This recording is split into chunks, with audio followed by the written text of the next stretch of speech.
In Beijing, the Chinese government welcomes Iran's offer to have its fatwa banning the possession of nuclear weapons, issued by the leader of Iran's Islamic revolution, registered as an international document.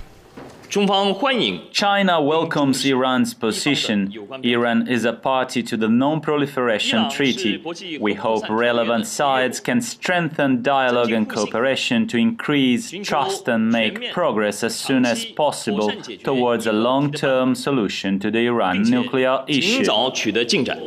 Iran says such a decree has the highest binding authority. Foreign Ministry spokesman Hong Lei was addressing reporters on the eve of talks between the International Atomic Energy Agency and Iran on its nuclear program. Negotiations likely to focus on access to a military site called Parchin, where the IAEA says a national intelligence agency it refuses to name alleges Iran conducted explosive tests needed to set off a nuclear charge.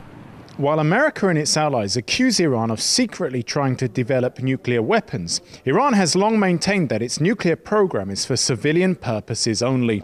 The American government has led Europe in imposing tough sanctions against Tehran, which it says are intended to force the Islamic Republic into proving, with verification by the IAEA, that it is not pursuing nuclear weapons. Iran says its membership of the Non-Proliferation Treaty does not require it to give access to non-nuclear sites like Parchin. It says past compliance with IAEA demands, including 2 visits it did allow to Parchin that found nothing, have simply been met with more demands. Visits by IAEA inspectors have also been followed by the assassination of Iranian nuclear scientists.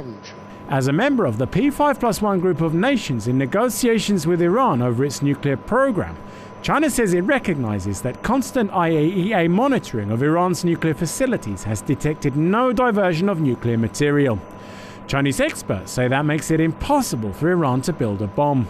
If you ask the Chinese government to agree with you over, tough sanctions against Iran, you must provide the evidence or sufficient evidence that shows that Iran is developing nuclear weapons. Okay. So far, I think the Chinese government does not have the information. Iran has agreed to a new round of talks with the P5+1 later this month. Stephen Ribet, Press TV, Beijing.